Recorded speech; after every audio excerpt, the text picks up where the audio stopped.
Bonjour à tous, je suis Kevin de Lumiscaf. Dans la vidéo précédente, nous avons vu comment ajouter un environnement à notre scène. Cette fois-ci, nous allons voir comment présenter des variantes d'un produit, c'est-à-dire pouvoir activer des combinaisons d'options, de géométrie ou d'apparence. Pour cela, je vais vous montrer comment créer des règles de configuration. Ces variantes pourront ensuite être explorées en quelques clics, lors des revues sur écran, en VR ou sur un configurateur web.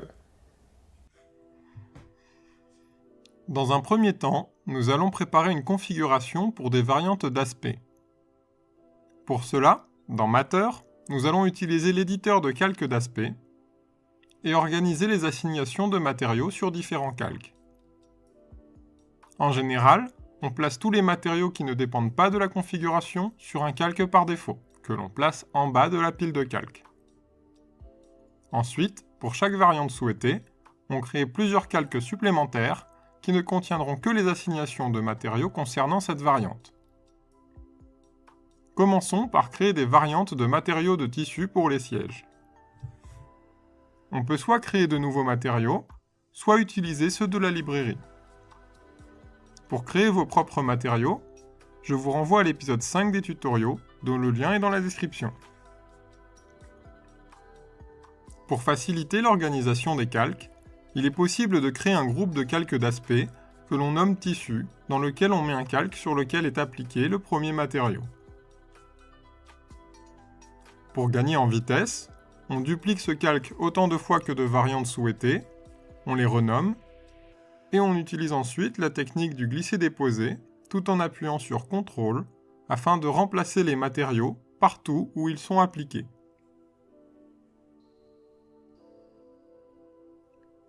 Une fois les calques d'aspect prêts, on ouvre l'éditeur de création de configuration, soit via le menu éditeur, soit via le bouton en bas. C'est ici que l'on crée toutes les règles de configuration.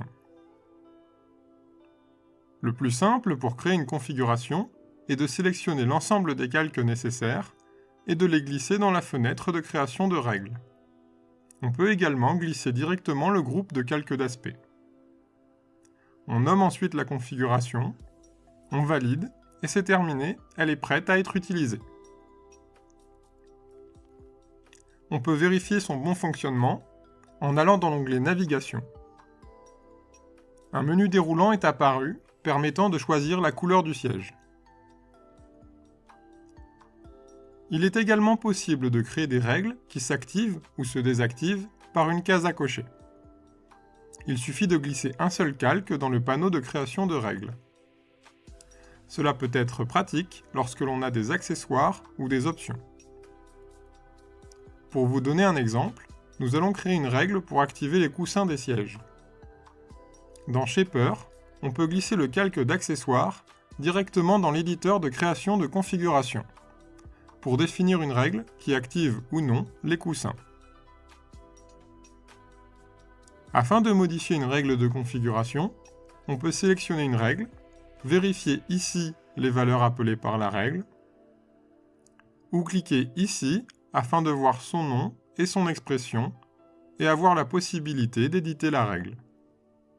Jusque-là, nous avons vu comment créer une règle de configuration à partir des calques d'aspect ou des calques de géométrie.